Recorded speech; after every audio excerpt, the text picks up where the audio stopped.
Leo Aprili 13, 2026, Rais Donald Trump amemkashifu vikali Papa Leo 14 kupitia ujumbe mrefu kwenye Truth Social na baadaye akazungumza na waandishi wa habari. Trump alimsema Papa Leo ni dhaifu katika suala la uhalifu na mbaya katika sera za kigeni.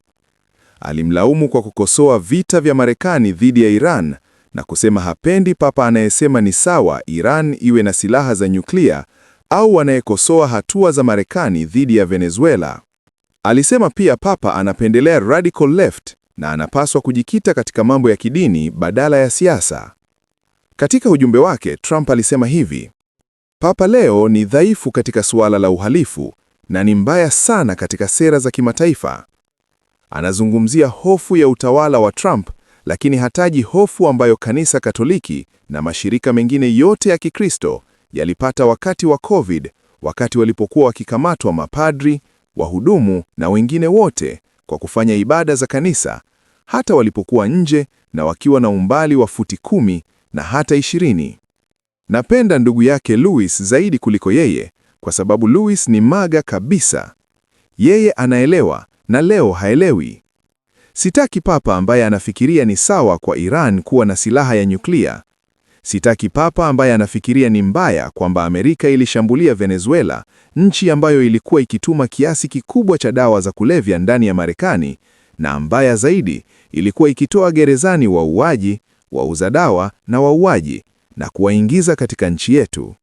Na sitaki papa ambaye anakosoa rais wa Marekani, kwa sababu mimi ninafanya haswa kile nilichochaguliwa katika ushindi mkubwa, landslide, kupunguza rekodi ya chini ya idadi ya uhalifu na kuunda soko la hisa kubwa zaidi katika historia. Leo anapaswa kushukuru, kwa sababu kama kila mtu anavyojua, yeye alikuwa mshangao mkubwa.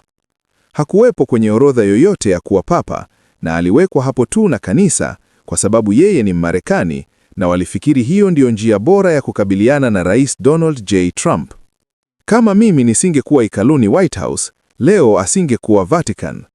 Kwa bahati mbaya, udhaifu wa Leo katika uhalifu, udhaifu katika silaha za nyuklia haunifai mimi, na pia ukweli kwamba anakutana na wafuasi wa Obama kama David Axelrod, mpotevaji kutoka upande wa kushoto, ambaye ni mmoja wa wale walitaka waumini na mapadri wakamatwe.